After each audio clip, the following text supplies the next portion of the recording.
Hi everybody, welcome to Leon's Chainsaw Parts and Repair. So yesterday I went up firewood cutting and wanted to try out the Super 1050 that I picked up not too long ago.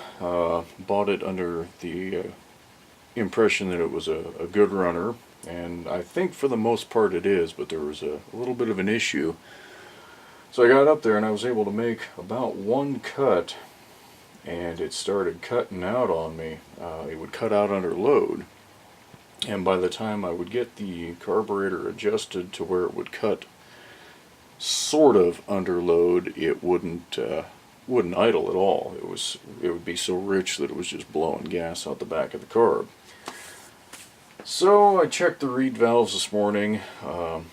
They all looked fine. The carburetor held pressure like it should. So I remembered that in the auction, this was an eBay saw, the seller claimed that he had bought it from the original owner, and that the fuel line had come off in the tank, and the original owner didn't know how to fix it, didn't care, didn't want to, so this guy bought it and repaired it. Well, as I was looking at the saw, the old, the line from the tank to the carburetor was still this old black material, and when I went to pull it off, I couldn't get it off the barb without putting a razor cut in there, which told me that this line had not been replaced, obviously, and that told me how the seller had replaced the fuel line.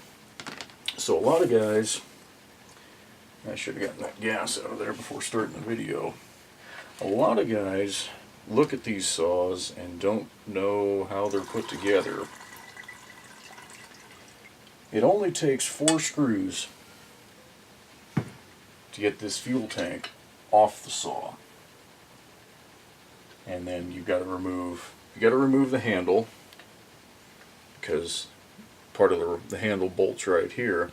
But after that, to get this off the saw, you've got a screw here, a screw there. You don't even have to remove the starter. And these 2 screws over on the drive case side. You don't have to remove the bucking spike or anything. It's really easy to get this off the saw. And then to service the fuel hose, you're supposed to unscrew this fitting right here. That's what it's designed to do.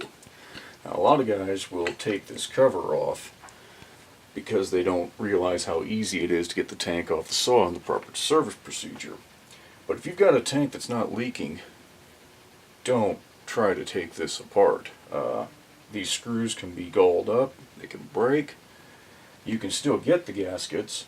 Again, if you've got one that's not leaking, why take the risk that it leaks going back together? Like this one is, I think it's going to be okay, but who knows? I may get this back together and see a nice puddle under the saw the next day. So anyway, the minute I opened up, or I attempted to get this hose out, I knew I had a problem.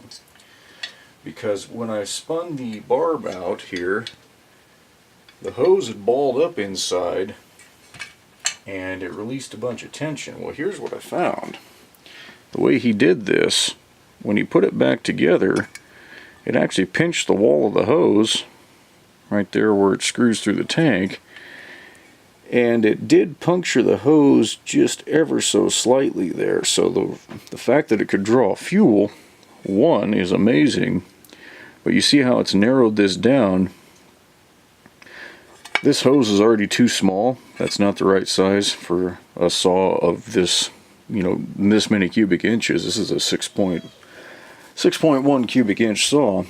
The filter's not the right size. So anyway, I'm going to get this put back together with the proper parts, and I'm hoping that'll take care of my my fuel starvation issue. It's got to go a long ways to helping it. But anyway, if you're going to service a saw, make sure that you go back with the same inside diameter fuel hose as what you take out, because that's what the saw is meant to run on.